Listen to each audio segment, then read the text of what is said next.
You're sweating. Why? Because it's hot. It's not that hot in here. I get hot. I'm a little hot. I'm not actually going to touch you. Ask me about my wiener. All right, we good? Yeah. Evening, everybody. I'm Anthony. This is Ask Amped episode 45. I got my battle boo. Me? That guy. Or this guy? Oh, whatever. Fuck that guy. I'm Matt. I'm Richie. Here's the deal. It's a question and answer show where we answer questions that you put down below, and we answer them honestly, which is much to the detriment of our professional careers. That's but everything. Whatever, YOLO strat, we're going to do it anyway, so why not, right? So, there you go. Matthew, kick it off. Do it to it. Oh no. And we all got on the Analgene Club. Richie finally stopped being the pleb tier and Not buying bottled water. Because he likes the environment now. Now we got a zinger. Already. Benjamin Kiefer. You ask questions a lot. Is it Keepfer or Kiefer? Kepfer? I don't know. Who puts a P before an F? I don't know. So after the events of the Milsim Wars, does anyone at AMP still plan on going to any LC games? I know that you all have attended many of their previous games on a sponsor level, but now that AMP has dropped the sponsorship, does anyone still plan on attending privately? Hashtag Lion Claws versus everyone else. That wasn't the trolly one I expected it to be. But do you want me to answer that? Do you want me to answer that? I can answer that. Answer nicely. No. For me, nah. No. Nah. They took a jab, and it was personal. We just dove right into that one. And you know what? None of us are cool with that. Yeah. I'm sorry, man. In all honesty, it's it's not. Well, yeah, but it's not. It's not even the whole group of people. Absolutely not. Who work at Lion Claws. It's not even all of them. It's literally just the one individual. The one dude. Mm-hmm. Or really, it's not even the one dude. It's the how he acted. We can't have people do that. You can't have event organizers do that to each other because literally the community is so small. And so kind of fragile. At any point, it's very fragile. Somebody could be like, these guns are banned. There's a potential now that all of the military posts are going to review how they allow airsoft games on their posts, and they're all going to be shut down. There's a potential. That's actually a very real potential now because of what happened. Stupid games, stupid prizes. Yeah, you play fuckboy games, man. You win fuckboy prizes. That's just how that shit roll. So basically, that shit's kind of calmed down like we expected it to. Yeah. We've made our official statement. That's what we're sticking to. That's what it is. So, and we all stick with our battle buddies. If you don't want to read Anthony's biblically long paragraph on our Facebook, what you can take away from it is that it was less than a page in Airsoft and Microsoft Word. I would like to point out at 9-point font. 13. Because I used Arial because I like it because it's easier to read. Helvetica or die. Because it doesn't, for some reason, Microsoft Word was like, I don't have Helvetica, potato. So. But, long story short from that post, the main thing you want to take away from that is that Amped has always and will always be a supporter of the player first and foremost. Yes, we're a business. Yes, we have to pay the bills. Yes, we have to buy new product and all that stuff. But number one thing is that we're always going to be the ones that make sure the player and the sport itself are supported the proper way. So that's all I got. Have fun, Rich. I just don't feel pull a serious question. I was gonna just answer that. There's plenty of other games to go to that are very similar. If that's what you want to play, we kind of had a ball at MSATO this weekend. We went to MSATO. If you're on the East Coast, Northeast, it's fun. Yeah, we've seen it. And very limited game stamp. There was 3 guys that were red shirts. Very minimal cheating. Cheating was down and nobody blowing. No, and there was a good 150 people. They had roughly 200 registered. 200? Yeah, that's pretty good. But to be fair, the first day broke a lot of them off. They weren't prepared to run for 12 hours straight. Yeah, uphill both times, everywhere. Literally, when you walked on the field, everywhere was up. So it just was like a bowl, and you just were like, fuck. It was fun. I had a good time, though. Shot a lot of stuff. Shot a lot of babies and a lot of brohemes. Mm-hmm. All right. This comes from Sessman 9. Yeah. Hey, guys. Huge fan. What is your opinion on high-end repo gear such as Toy Soldier or Samapo gear? Do you think it's a good alternative for good gear without the brand name price tag. I can answer that real quick. The Samapo gear stuff is with shipping is kind of expensive. It's Samapo almost pings on Cry prices. You're getting close. You can probably buy used high-end gear for less than new Samapo. That's the thing I think we don't push on a lot of guys is that when they hear high-end gear, they think they have to buy it brand new from the manufacturer. No, go buy it from a dude. Most of the stuff we buy is used from groups or secondhand from a dude you meet. Or a lot of my kit I buy secondhand. Now, equipment that I need for BB guns, yes, since I work here, I obviously get it here. Yeah, parts and stuff and gun bodies and barrels and things like that. But gear, kit, I have thrived very heavily on picking up things used, and you would be surprised at the things you can snipe for the deals you can get them for. Yeah, this dude over here picked up a Cry Field Top on eBay for $40. I picked up a Desert Ozcam set for $24 total. There's some jimmies there. Let's see here. What else do we got? I picked up a. Just hold on to your first question. I picked up a PCU for $57. I picked up a $400. Well, actually $450 Gore-Tex Ozcam jacket for 90. No, I think $85 US. So it was Australian, 150, but basically, you guys just got to go out and look, man. I can't just search. You got to go out and look, man, because if you know where to look and especially what time of the year to do it. Right now is a really good time because people are getting tax return money. So they're dumping off all their old shit so they can top off and just edge into that really expensive thing they want right now. I find 3 months. 3 months, but usually around March, that's after everybody's gotten to Christmas. Yeah. March, they've used it for a couple of months. They go, oh man, this is not what I want, and they sometimes won't follow that stuff. Don't take that as us knocking Toy Soldier or Samapo. They make good stuff. They make pretty decent stuff. Does it kind of ping on some copyright stuff? Maybe. Yeah, I'm not cool with that. But if you want to do UF Pro. That's what I mean. If you want to do a Frogman impression or something like that, and you can't find Cry AOR2, Toy Soldier makes some pretty good stuff. Yeah. Or for what it is. If you want to save some money and get some really high end gear that's not made necessarily in America, and you want to save a few shekels, you could go with UF Pro, because UF Pro has all original designs on all of their stuff. Their stuff's actually more expensive than Cry. Some of it is more expensive than Cry. To be honest, their really pants are nice. Really expensive. Is that from the book? Is that from the European book? They have it in there, but it's a different. I didn't mean UF. I didn't mean UF Pro. Yeah, I was gonna say not UF Pro.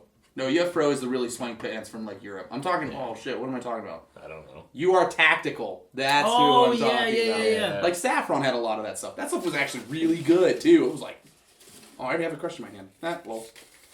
Jose Leando. Hey guys, I saw you miss Fertile Crescent this year due to the move. Question: when it comes to big level ops, what do you prefer to go to? More of the Milsim style, or do you prefer the open world type play with games like Rev and Fertile that Ballahack offers? I know both have pros and cons, but I feel like the open world style give a more open arms embrace to all players, since you don't have to worry about getting dragged on for not having top of the line kit or BB Gats. Plus, you don't have to have those hardcore guys put their screaming at others as there is something to prove. Thoughts? # long live the Candyman. Very sad we didn't make it to Fertile Crescent. We're pretty sad. I always love Ballahack at any point and love all the dudes that run there and all the people we see. So I'm just gonna say that since I play I give everything a shot. Mm-hmm. That's the way I work. I obviously prefer a very realistic style of game because I pretty much work for MSW. So real Baby Wars. It's the most real Baby Wars out right now. So and it can only get more realistic as people who can keep up actually stay with it and stay in the game. So I do love that, but man, at the last Revelations when I was using the bolt, it was so fun to walk around with a backpack. This thing right here? Yeah. That thing's cool, man. I was pooping on some kids with that, and that was fun. I like to do everything. That's the thing. I prefer Milsim, but I like to do everything. Refer back to Ask 40 Part 1, where we basically attacked this question for 20 minutes. It was shit. Yeah, a lot of people will shit talk one style of player or the other, but I think you were the one or John or somebody. I think it was me. Yeah. You were just like, yeah, we're all in the same family, so yeah. I basically stop said whooping on each we're all other. using airsoft guns Yeah. to pretend hit each other, pretend murder. Basically, We're basically playing tag. Tag. But I playing tag I like with the playing extreme pretend risk murder. of getting shot or arrested by playing. police. We're playing like fucking tag while we're LARPing. Yeah. Like. Yeah. I like the smaller events. See, this is the bigger events are great, but there's a lot more time and money invested in it because you got to depending on how far away it is from you, you got to get the travel. But like the local stuff, it can be just as good. I think if you just have a good group of people and your community is strong, it could be just as fun. You know, like Ballahack. I mean, that place is awesome. I've been there once. I went there for Blue Gray for American Milsim. That was the first time. That was the first time I ever even went to an American Milsim event. I was like, oh my god, this is like what Airsoft is like outside of New York. I was like, and that's the thing, like the dudes at Ballahack, they go there every weekend, and that's like the only place they go to, and the community works. I'm a little there. jealous for guys that go to Ballahack every weekend because the thing with Ballahack is since it's so secluded and it's so well run that they get a very fun experience that a lot of people struggle to find.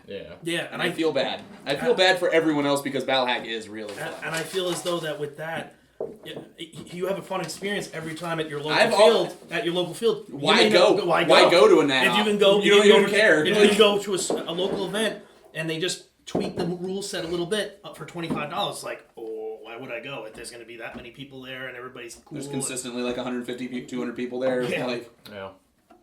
Who cares? Yeah. Sloan Richard. Hey, Amped, I have a Haley flat pack. Awesome product, but because I run a 9045 and a Camelback, I have to expand the flat pack to fit them into it, but I get saggy map syndrome. Sag. What can I do to fix this besides sewing on a clip system? Rich, you actually run a flat pack with a 9045, and do you run a Camelback in it or no? Yeah. How do you fix okay, it? so you just leave it? There's two different schools of thought. So, all right, I don't use a Camelback per se. I use one of the Geiger rigs. Same difference, though. Same difference, but you can... A bag of water with a hose. Yeah, but with this is it's smaller. It is a little bit smaller, and you can expand it. There's also another thing called Smart Tube, and basically the Smart Tube takes bottles like this, or even the Smart Water bottles, and puts a plug on the top, and you're able to run a hose out, and that actually fits perfectly with a 9045, and then you can actually zip it down. Because you run your 9045 zipped down, right? You don't have it expanded? Yeah, I have it zipped down. Yeah. I have it zipped down all the way, and then I just have the rig, pointing down. It kind of sticks out a little bit, but basically I just zip it up to the top, and then I just tie the two together, and there you go. I can put maybe a carabiner or something like that. I haven't really run my flat pack very much. I don't have the on a plate carrier to have the sag, but for when you're on when you're just running it as like with the chest rig with the Haley, the best thing to do is like to put the what you showed me and what BBwarz Evan showed us is the skid tack. You take the skid tack shoulder pads and you molly those into the back, and those are the HSGI shoulder pads. The HSGI shoulder pads, and it keeps that pressure off your back, so you don't get that tank pressure on. I usually put the tank right where the hydration pocket is. Yeah. And then cinch that down, and then you might have to move your water a little bit. You may have to like let some air out, but you can get it done. It may be a little bit bulgy, but I'm going to be honest. I mean, I've never had a problem with that. I've used it several games at all different types. And I kind of moved on from the flat pack. I still have it. I moved to the adapt pack. Yeah. It's just bigger. Sticking with the flat pack, the easiest thing to do is get, I think we said this in the last video or something, just get bungee cord. Get a good 3 feet of it, and then you just loop it through like the sides of it, and then you can just put a cinch point at the top or bottom, and then you can basically pull it into the plate carrier or the rig you're wearing it on. Yeah, I mean... I do that with my Echo Pack, all sorts of stuff. So I mean, if you don't mind spending a little cash, I think the Smart Tube's like $25, and then you can use bottles of water that are cylindrical, just like your tank, and bring it down that way. Yeah. Yeah. That works. Go for it. Dig around here. It's not great for your about 3 minutes. Freddie Murphy. Feta. Freda? Oh. Feta. Feta. I like feta the cheese. raid. Feta cheese. Hey, Amped. I'm looking to travel to the U.S. for a Milsim West game from Ireland, but our laws about airsoft mean that our guns have to be 1 joule or 3 to 8 FPS. Do you think it's worth upgrading my gun once I arrive and then downgrading it before I go back? Or will I not be able to have as much of a disadvantage as I think? Or will I not be have as much? disadvantages, I think. I'm going to be... You know what you could do? It depends on how much money you have. You could buy a gun, like a Crytek or something like that, and then right before you leave, have a shop downgrade it, and then pay them the shipping, and then they'll ship it to your house, so that when you're here, you have an all-new gun. Yeah. And then it'll be waiting for you when you get, or on its way when you get back. And then you won't have to worry about taking it through the airport and all that nonsense. And there's also the fact that, like, if your gun works, leave it alone kind of thing. If I don't like to mess with things that work. Yeah, that was my biggest thing with, like, my TM. Shot really well, and then I cracked the gearbox. I mean, I haven't been to a Milsim West game. I'm hoping to attend one soon. And I really, in all honesty, it seems like you just want to have all the sustainment gear, like your food, I think he's just your talking water. in general, though, isn't he? But I don't think... I don't think you'll have so he's much... from Milsim West. Yeah, you said for Milsim West. For Milsim West game. So, I mean, will you have a disadvantage? Maybe a little bit? Maybe another thing you could do is you could go the Novarich route when you first get here, and is to have someone that you know on the other side, and then when they run with you at the event, they bring an extra gun for you to run, and then you don't have to bring a gun at all. Yeah. You could do that. That probably, making a friend probably would be the easiest route, because I'm guaranteed they'll give you like an extra gun to borrow. Yeah. Especially unless they're a dick. Yeah. But yeah, otherwise, other than a disadvantage, I mean, if you've already like gotten used at the one jewel mark and you know exactly how it shoots, and everything like that, just roll it. Yeah. Yeah. The only thing I could say is if you want to put money into maybe if you don't already have one, a nicer barrel build. Because we're only talking about half a joule. Yeah. So because field limit for MSW is around 1.5 joules. Yeah. You're shooting around 300 FPS. Yeah. I see a lot of guys run TM recoil shocks that shoot there and do fine. The Spartan Team 4 guys, those guys, they run and they have a blast. They know. Yeah, and they're all their guns. And they Shrek people. They kick ass. So like, I mean, in all honesty, I think you would be almost better inclined to find a bunch of dudes you can run with better than having a gun that shoots really far. Because then you can just... It's all about having bros to do bro stuff with. Yeah. I mean, in all honesty, the one thing I would say is if he has access to Elite Force 2.5s and 3.2s, and just test his gun before he goes. Yeah. And see how it performs. If the 3.2s are pushing out there, because you might get issued that ammo, or you might come across a dead guy with that. And if it works, then forget it. Because with the one joule, your probably gearbox isn't put under so much stress and all that stuff. Yeah. Looks like we're good. Sounds good.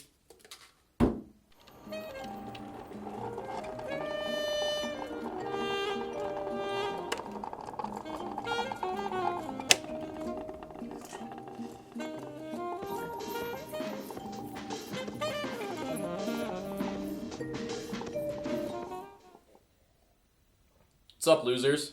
Welcome to Matt's Whatever Moment. We're going to talk about the Torrey Pines Thermal Imager. Anthony and myself have been looking at these guys for quite some time. We saw them last year after we saw them at SHOT Show the previous year. These things are really cool. Our buddy Rich here actually ended up snagging one.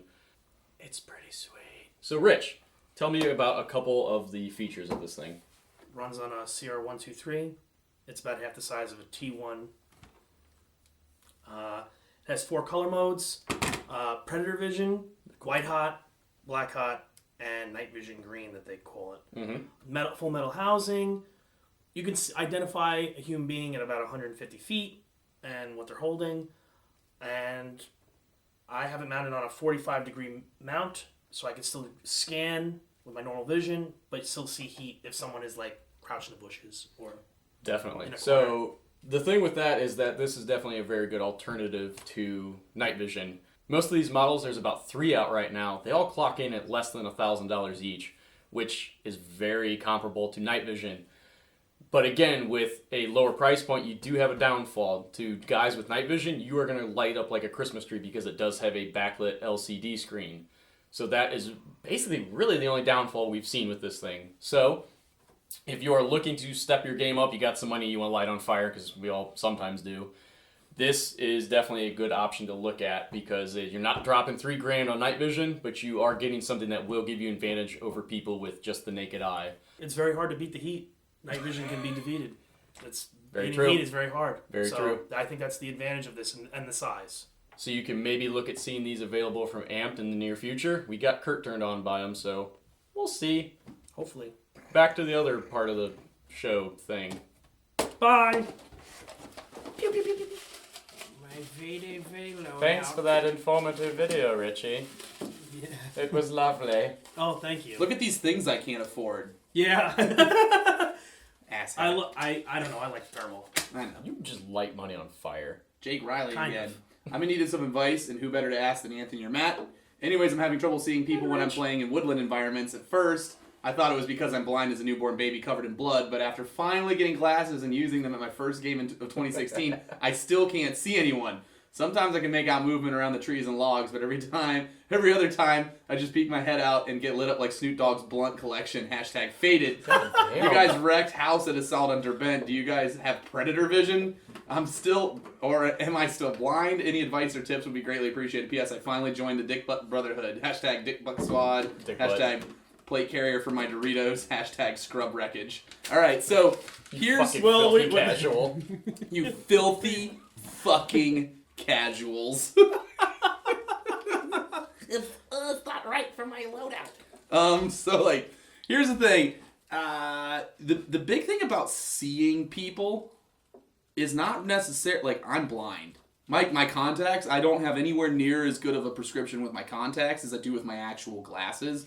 So even when I go out and play and I put contacts in, I'm at a disadvantage compared to a normal person already. Yeah, because my contacts are bad too. They're not awful, but they're just not as good. So, but the big thing about playing in the woods and when you're spud hunting at Derbent, and you're looking for dog worshippers to put in the dirt, where the spuds belong. The big thing is you have to know Pop-Tart. Praise Pop-Tart. #cat 2015.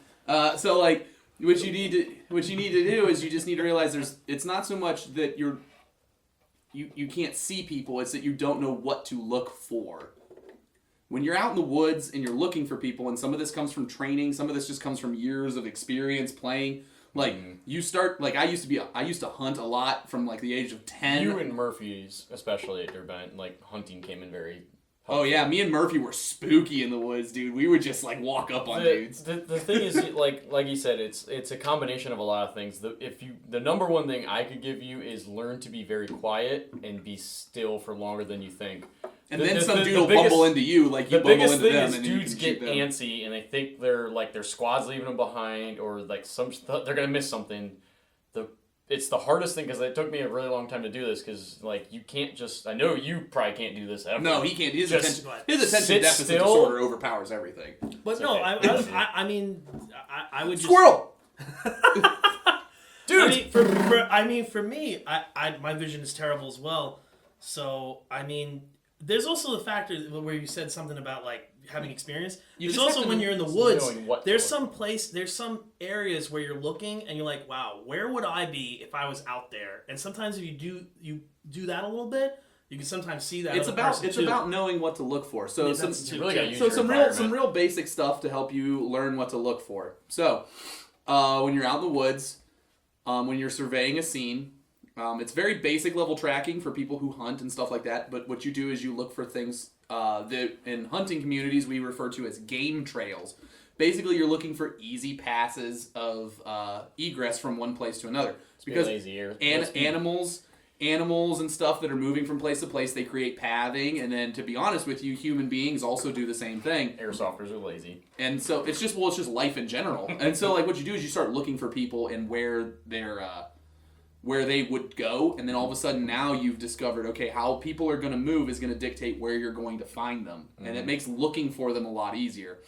On top of that, you need to key in on some certain things, like, if, say, we're going to Milson West, for example. Russian camo, I'm going to be real fair here for a second. I'm not into Russian camo, but Russian camo, fucking works. They have a lot of really ugly camouflage patterns that work really well. They're like... It looks like somebody just blew green chunks all over like a fucking shirt and then handed it.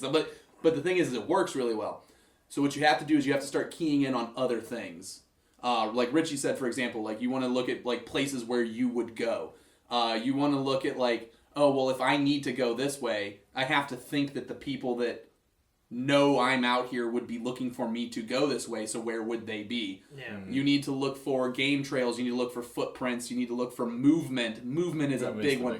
If you're patient, you'll always find somebody because someone will get the other, and then noise too. What about it? What about it? MSATO. At MSATO, at the very beginning of the game, we ran further forward than the entire green team, and then we all laid prone in the woods. Yep. The tan team walked within 100 feet of us before and we were just laying prone in the middle of the open. Yeah. We weren't even really hiding. We were hiding behind trees that were this big, and we just some brush. Just put. And I wore that gray PLA camo that was all pukey and like not hard to see at all. But if you just sit still, they'll come to you. I mean, then there's the other option. You use technology. You can use technology. Maybe grab that you just want to buy your way into winning. Oh, geez, he just wants to play with his new toy again. Get a little thermal sight. I mean, he already talked about it once already, but he's running his mouth again. I mean, this works pretty well for the distances for Airsoft, I think. And for 500 bones. Yeah, 500 to 600 bones. Yeah. You can't go wrong.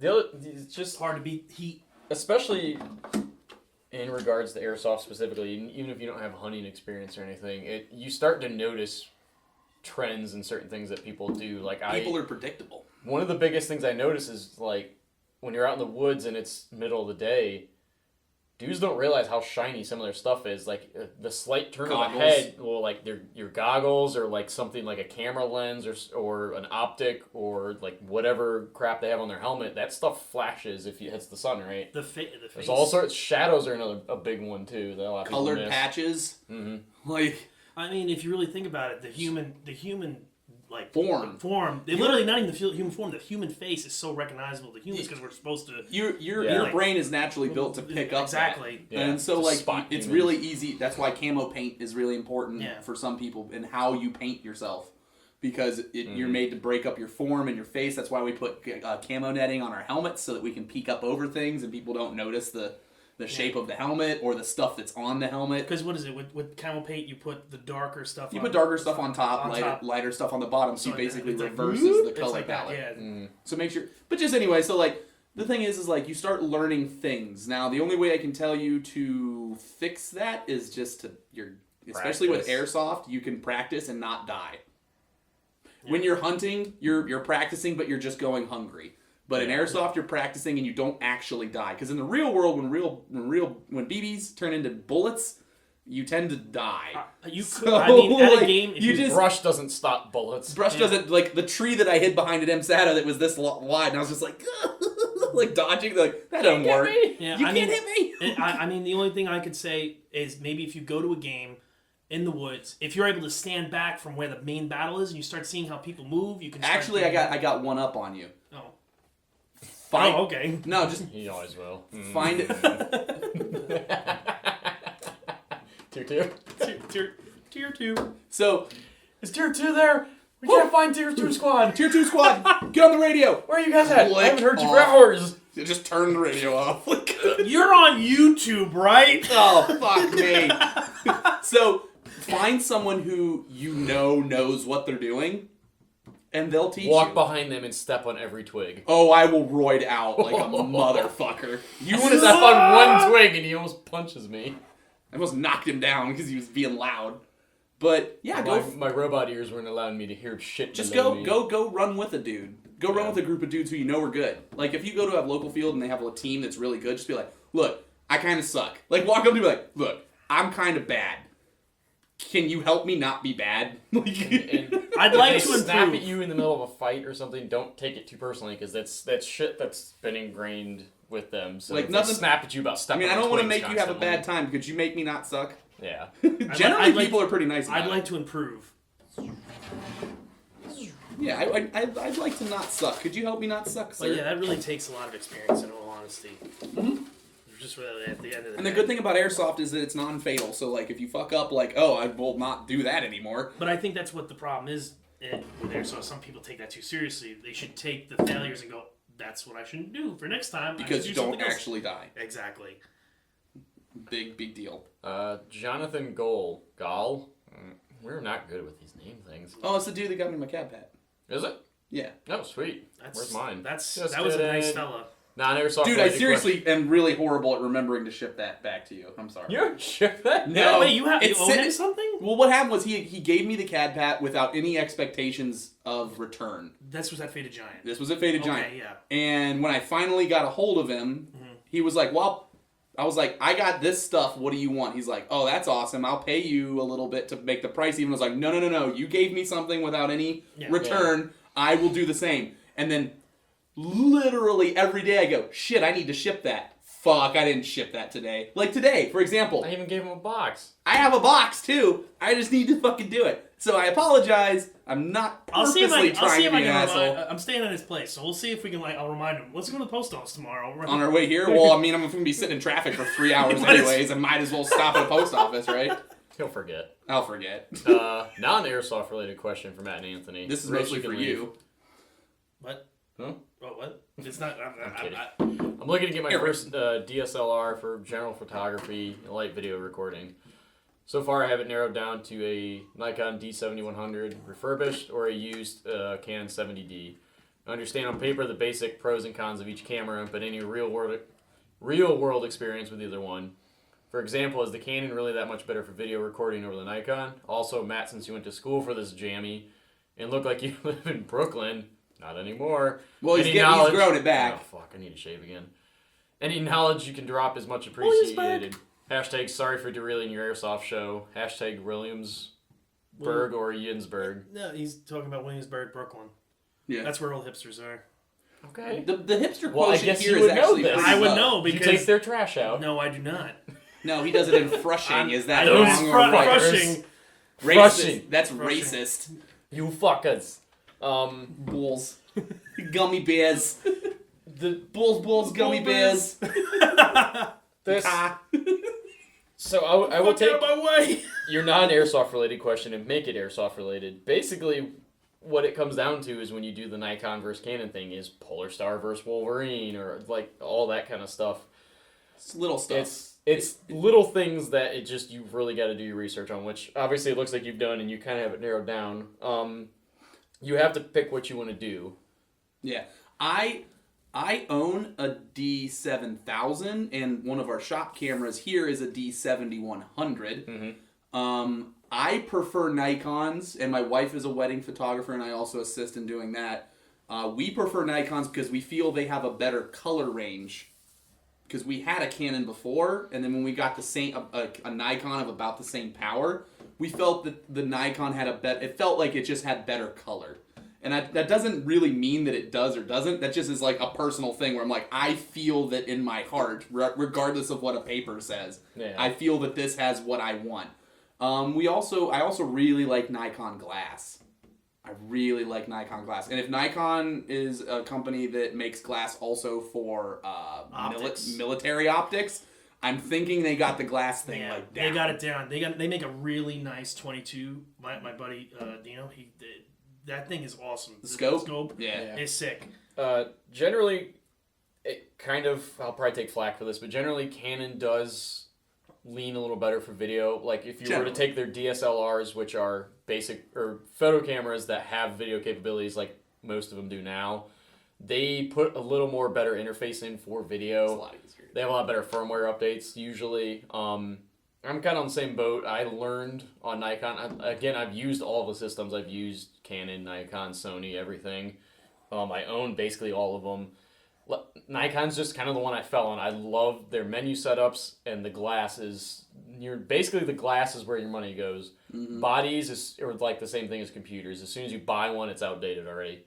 Glass lasts a long time. That's where you invest your money. We got a lot of nice lenses at my place, and I know Matt has even a lot more invested in himself.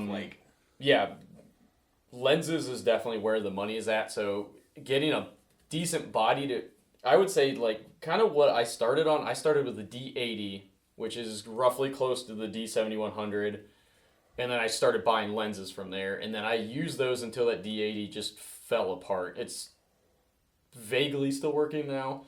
Because they have limited shelf lives. Bodies wear out because there's so much actuations and stuff in there. They wear out. Glass is where you want to put your money, but it's really you got to figure out kind of a little more specific what you want to do. Like there's generic things you can get, like the lens that this is being shot on right now is a 24-70. One of the most like versatile lenses you can get. I would suggest if you get one of those bodies, maybe look at one of these lenses. Isn't it good? Like, okay, this is like maybe I have no idea. You're gonna ask a question that we might be missing. Is what you're saying. Well, yeah, basically, I'm gonna say I think maybe your best bet is like if you have people that you know that have these cameras, if they like the Canon and there's like 5 of your friends or 5 people that you know that like the Canon, maybe get the Canon because then you can fall back on someone to help you. Well, if you have problems and stuff, like see if you can borrow it or use it when they're around and see how you like it. Because that's the biggest thing. That's is true too. Don't just buy something that you've never actually used. Yeah. But I think for let's say you like it, at least you're going back on something. Hey, Jim, how did you do something? I had a problem with it was doing some weird thing, and maybe they've come across this already, and it's like instant knowledge that you know the mama bird can feed you. If you're doing light video, it's a toss up. It's whatever one you prefer, the menu, the style of the camera itself. That's because video, if you're only doing a little bit, they both will kind of I think the videos that you do with these cameras. Yeah, we use Nikons for all of our video cameras here at the shop. I think you're very professional, Matt. I think I really do. Tell my students that. Blowjob. Oh, get a grab question. Oh, I don't. Yeah, Rich. If you want to ask more or talk about it, just shoot our Facebook. Yeah, either Matt or myself. I kind of blithered Mostly on there. Matt. Matt has a lot more money invested into it than me and my wife do. Oh man. So. Have fun with that name. Like I was saying, just shoot us a message and I can talk to you more. Chad Nolaskoskini. Read the first part. Don't worry about pronouncing my name. You're in the clear. All right. Anyway, I was wondering about your thoughts on putting BBs in Thunderbees. Would that still count as a grenade hit, or could it be used in Milsim?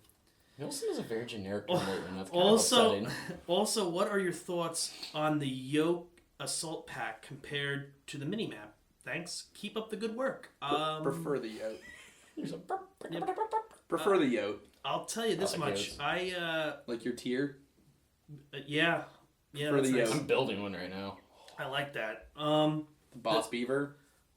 The Boss Beaver is good. The assault pack. Basically, anything that's considered a Yote is a backpack that has a helmet hut. Yeah. So Bruce's Plat Attack Echo with that's nice. I got that coming on the way in all this camera. I have an Echo, but Matt is gonna. Yep, I'm basically building that, but in khaki. That's awesome. The Thunderbees with BBs. Almost no one counts those, man. No one counts those, but I'll tell you this much: I did a lot of tests with me and my buddy. We basically put 2 5s in Thunderbees. We'd pack it, and then while we're packing with BBs, fill it with baby powder, and those things would be like violent. The action, because like basically there's so much pressure, and like the baby powder would like my buddies tried that with the powder. That thing shot up. I lit one up and it shot up. I'm not kidding. Fun, 100 feet. Fun in the air. Side note. Very similar idea. If you take a shotgun shell, it's birdshot, and you fill it with paraffin wax, already bad. When you shoot it, it turns into a giant slug. Yep. And it's a lot more massive than an actual shotgun slug, and you can really mess some stuff up about 10 yards away with it. I like cut shells. I like taking the cutting them. The cutting them. That's the best. And then now you went from like instead of $1 slug, you went to like 5-cent slugs. And now you can like literally blow things in half. Exactly. Safety. But but my guys tried the Thunderbees with the power, and they ripped the core. The core blew out, not just the shell. Like the core blew. Like, it would fly. I would just say no. I mean, like the metal cylinder inside blew out. I would say check the rule set of the game that you're going to play, and then buy an appropriate grenade for that game. Like, trying to find the cheap way around it is just going to result in you not being happy for one reason or another. Yeah. Because if you really get the brass tacks, that's using a Thunderbee improperly. And it could be very dangerous if you do it wrong. Quicker. Really, I'm going to be honest, when you really overload those things, they really do fly. I mean, it's a local CQB place and actually went through a 1/2 inch of sheetrock through a wall. Like blowing up. Get wrecked, kid. But if you play CQB, a grenade that you may like is the new Cyclone grenades. Seriously, you bought like 8 of them. I bought 6 of them. I was only off by 2. But they're really good. They're reusable. They're pretty durable. Money bags. And I've been using them a lot. They're they retail for about $40. Almost cheaper than check your rule set and then in the long run. Check your rule set and then get a grenade that applies to your rule set. Basically, is what I would tell you. And the mini map and all that we basically said. Yotes are cool. I like Yotes more than the minimap. Yeah. Sorry. I like something that has backpack straps. I'm really a firm believer on backpack straps. Yeah. Because then I can take it off.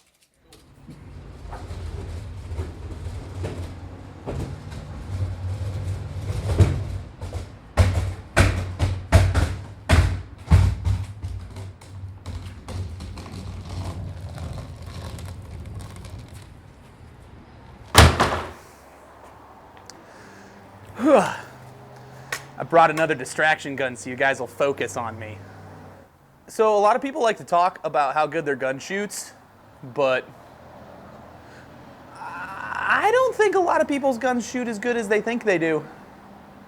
I think that you guys might want to actually go out and shoot your guns and test it, because that'll probably clear up a lot of accusations of cheating, because I don't think a lot of people are as evil as what people like to think they are. I know most of my guns don't shoot that good. Just saying. Maybe you should get some battle buddies and go check it out. Or stop buying cheap stuff. Your call. Bye.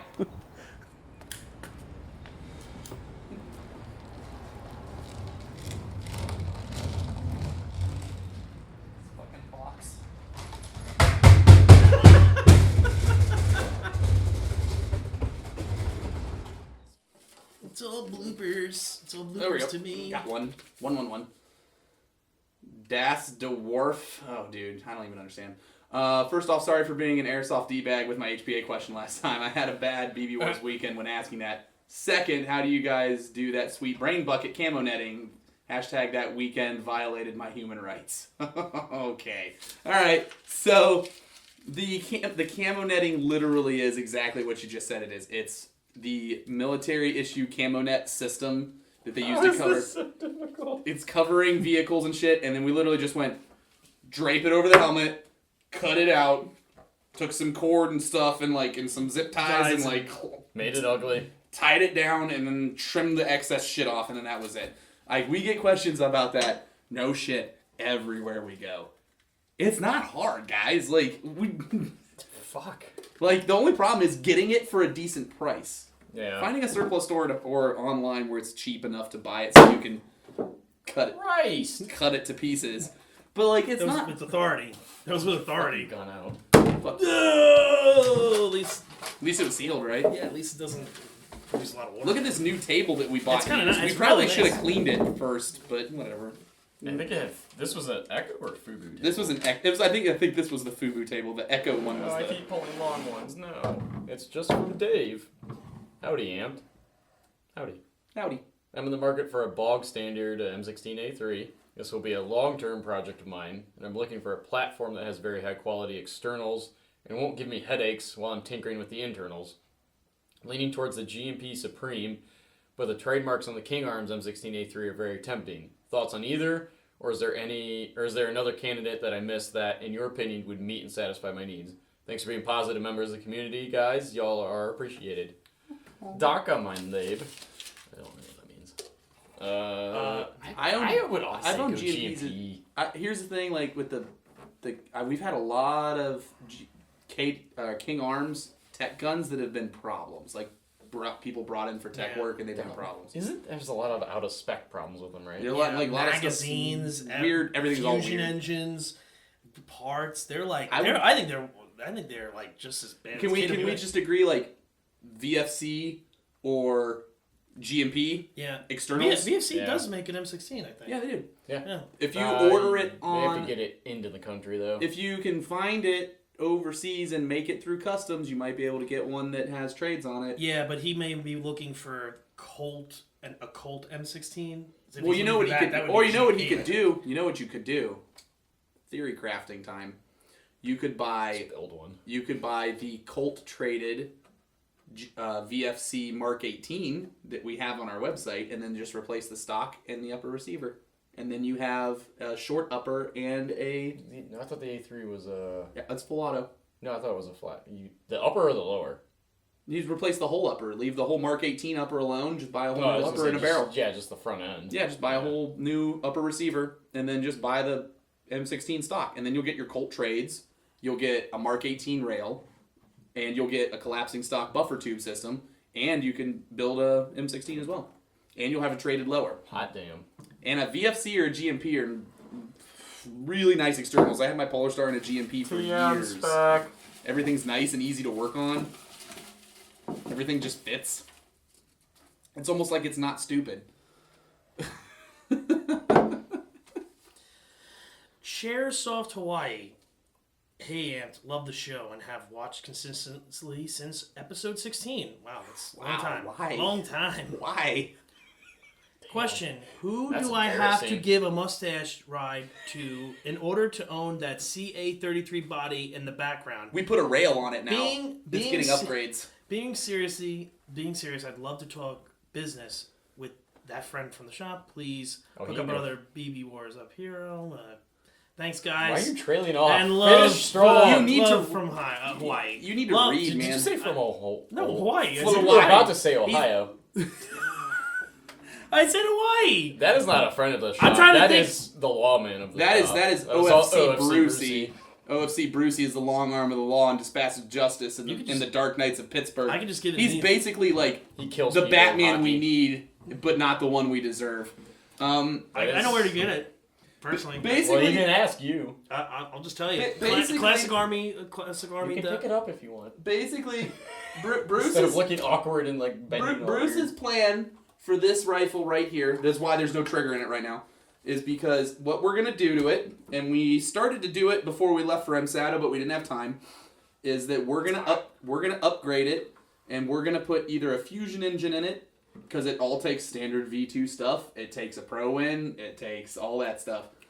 It's all, the only thing you need is a trigger and the selector plate with a standard V2 gearbox. It takes a version 2 hop up. Yep. Really? So you can put a Pro in here and be like, At least we're pretty certain it does. Bruce got it in there. Different. It fit in there. Oh yeah. Okay. Yeah, it fit in there. So hence why we already got the rail on it, which was like all of like 2 seconds worth of work, and then we ran out of time. But his goal is to build this as like a go-to, like foreign kit, rare pew pew stick. Yeah. Bruce is super into rare guns. He has The SVD, the Dragunov SVD right there. Everything. I put everything else The away. SR25 is a very rare, like 1,000 batch run of GMP SR25s. He's got this CA33 that once Umarex took over H&K Trades, they shut this down, so it's hard to get into the country now. But like legitimately, if you really want a CA33, just go to Classic Army's online store. They have them. There's I understand that, but they have to get shipped from overseas. Oh yeah, they get shipped from overseas. And if H&K has trademarking rights on all the HK body types, that's why there's no G&G G3s sold anymore in country. There's no more Classic Army G3s. And the only MP5s that they sell are from VFC. That's because they lock down all the likenesses. So these are hard to find. And there is a whole Facebook group actually devoted just to G3, MP5, and CA33. It's in already. Yep. CA33 bodies and tech work. It's actually really cool. I mean, Josh just ordered a gun from them, so like, wasn't too bad. Did he get it? Yeah, he's gonna get it. I don't Did think he No, get he it? did not get it. Exactly. So then it's not for sure yet. Until it's in his hands and I see it, that doesn't count. I would check Classic Army. I mean, you could do that. from No, Hong you could Kong. totally do that. You could get it from Hong Their Kong. shipping is high though. That's the only thing. Their shipping. You're gonna pay a lot. Yeah, their shipping is high. But yeah, that's a project gun that Bruce picked up because they're hard to find. And he loves rare, crazy guns. He has a bunch of Hurricane receivers. That's some old school Yeah. stuff right He's there. got like rare VFC. Well, they're rare now. SR16 traded bodies. He's Yeah. got I have one of those. The Ambi one. yeah, Miami one. Like he's got all kinds of really cool stuff. Like Bruce picked up a recoil shock for stupid cheap. He's got like all the coolest like little BB gats like all the time. He always comes in and just like, hey, look at this awesome thing that you'll never find. I'm like, oh, so sadness. So that's Bruce's though. That's pretty. Dave Sobani. Can you guys do a kind of honest reviews comparison between the Wolverine Bolt and the Mancraft SDIK? Since the Mancraft has been around longer, is completely mechanical, I'd like to know how it would compare, kind of old versus new. I have absolutely zero experience with any Mancraft product because, to be fair, they're not very common in the United States. Nope. They exist, people get them in, but I have yet to ever actually see one in person. Kurt actually contacted them and we like didn't. We tried to didn't pick go them through up. or- Yeah, we they tried to just like pick didn't- them up or something, They but didn't want to sell. they just so- like never replied. Is or, that the Mancraft that's the version 2, or is that some other this the system? SDIK is for a bolt. Their Is- bolt. their Their bolt bolt version? drop in. Okay. Yeah. Yeah. And it's all mechanical. It doesn't have a battery at all. That's interesting. I can say I'd from like to test one, but I would like to tell you what the differences are and whether one is better than the other, but I only have experience with the Bolt. yeah. Now, what I will say about the Bolt is that in the TM body, I don't know if it shoots as good in any of the other bodies due to spec issues and stuff like that, but in the TM VSR10, even with stock parts, it is hilarious to poop on people with. Absolutely hilarious. And that's a prototype one. That's a dream thing. Think about it. Then if you hook it up with the raid stock that's supposed to come out, It's completely standalone. Completely standalone, and it's still light. Poop on children. Aw, stay noodles. Day noodles. But I thought it was cool when I make fun of people on the internet. Hashtag make up your mind, Anthony. Hashtag semi-professional internet troll.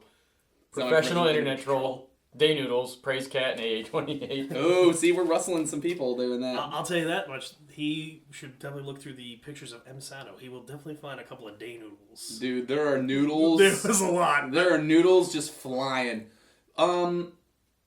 I meant more so in a very negative, mean way. In a satirical, hilarious, like just joshing around way, I'm still okay with because I live a very sarcastic life. Let me try.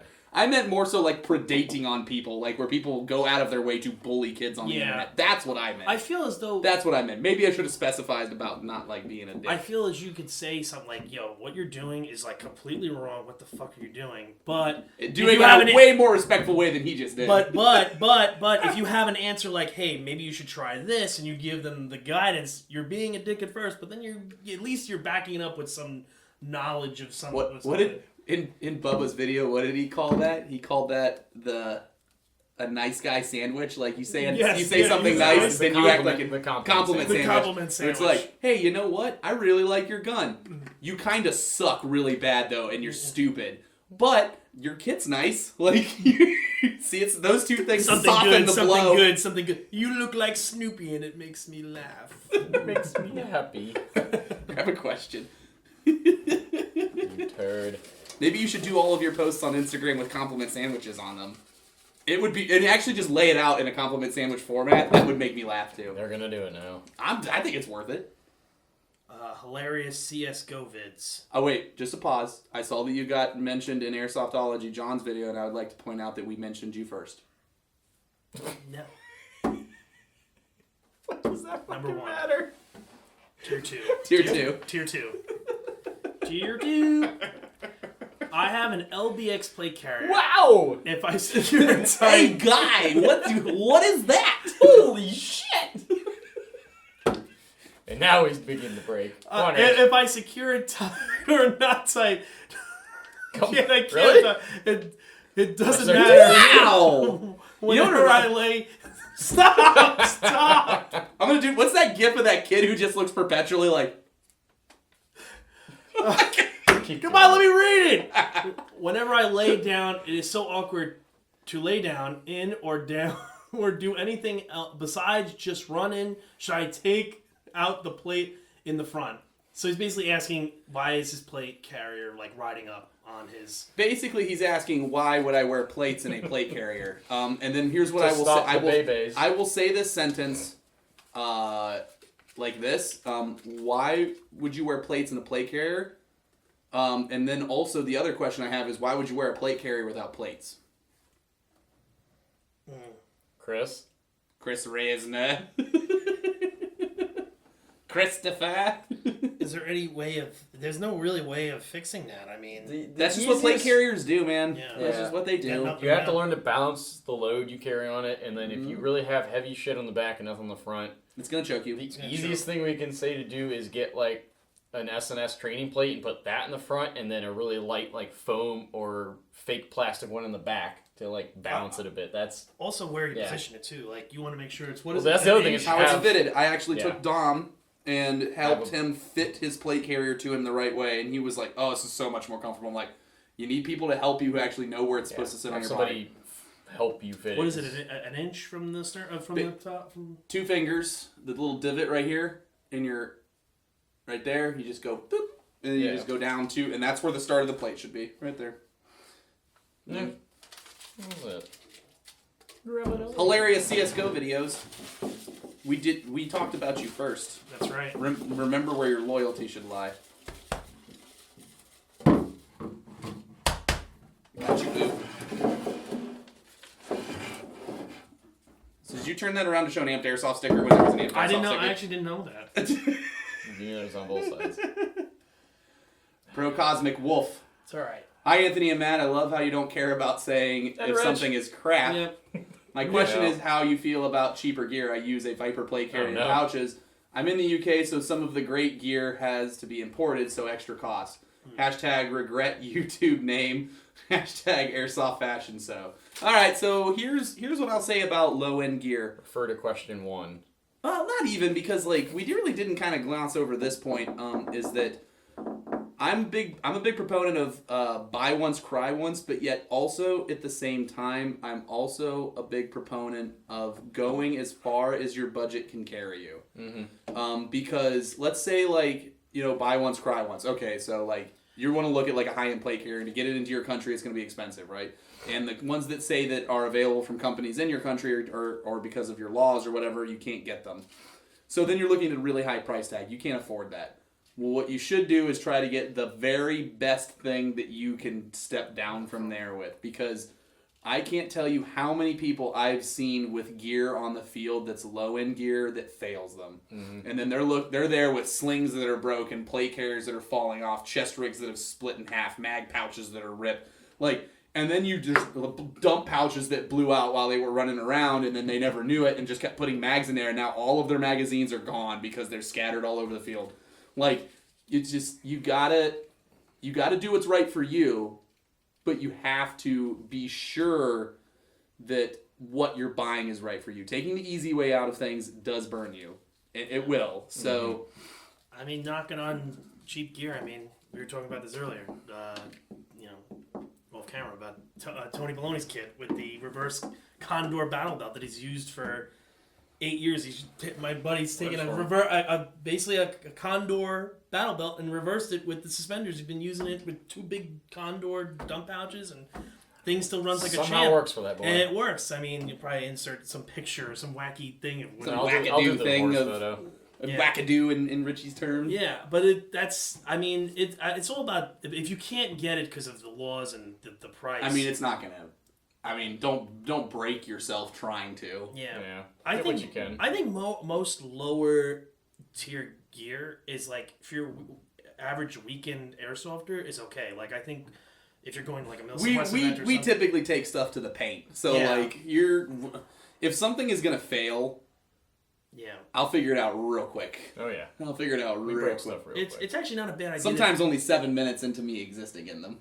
Yeah. It's sometimes not bad to actually get to start off the cheap route, because then you don't know if you're gonna like it or not. Maybe you don't want to put too much into it. You wear a plate carrier, you're like, wow, this is terrible. Like I can't breathe. And then you go to a chest rig. Oh, I like this. I think to tell you the truth, most the cheaper end chest rigs work pretty well. I think they work for what they are. I think the plate carriers is where it's like... Plate carriers are where there's a lot of failure points. There's a lot of failure points because I don't think they size them for plates. They don't understand how they work or whatever. Whatever the company that makes them just doesn't... Everything's a giant marshmarshlow carrier. Yeah. But the chest rigs, I think, for most companies are halfway decent, and they're usually much, much cheaper. Mm-hmm. You know? I need this for CQB. Just channel your inner Terry Crews. I know Muscle! Muscle! Ah! That's what we needed. All right, boyos. We gonna get out of here, but there's some cool things we got. All right, guys. So we're leaving. We're rolling out. It's the end of the episode. We don't carry this. We don't carry it's that. Silly. It's cool. I like it. Maybe we will. Probably not. Don't hold your breath. Ridiculous. It's so dumb. It's so stippled. That's cheese grater. Like, you just go up to somebody who's like, rub it on their I face. need all the positive traction as possible to get my magazine out of my gun. Look. Expendables achieved. Look, I got 8 magazines for it, right? 8? 8. I have 8. That's You have 8 of those stupid magazines for that. Yes. God, that is hideous. It's called But alright, here's the stupid part. It only holds 93 rounds. Oh, I know. That's dumb too. No, I know. I get it. That's dumb too. But anyways, guys, we're taking off, so we're gonna be leaving. Remember to put your questions down below in the doobly-doo. We got a bunch more new products in. We got this Haley Disruptive Environments sling. slings. It's pretty cool. It's pretty sweet. If you're really tiny, like real tiny, like your whole torso is as big around as like my calf, then like we got these new 0-300 plate carrier smalls in for tiny people. They're very tiny. 300S This is multicam and coyote. We have multicam and coyote. now. This is really small. Dude, It's tiny. dude. It's technically close to the 6094G, so it's kind of like It's the like the woman's 69 tiny bro cut. Golf. Yeah. Yeah, it's pretty small. It's a hot plate carrier though. People want Yeah. it. And it looks like good quality. Yeah, it's LBT, LBX. Yeah. That's the hotness there. And then we got some other things we're doing. Some of it'll pop up later, some of it won't. You don't know. We got things going on. We got stuff. But anyways, remember, put your questions down below in the doobly-doo. Got anything else to add? You got anything else to add? Rich. I'm just happy to be here. Aw. Shrikening 2016. Oh man, just The Shrikening. The Shrikening was real. destroying people. Plebs. I'm just happy I killed 3 people with my thermal. Just happy. I had $166 a kill. Bam, bam, bam, bam. That's it. That's it. We were playing. Whoa! You keep this thing loaded? No! Johnson kept it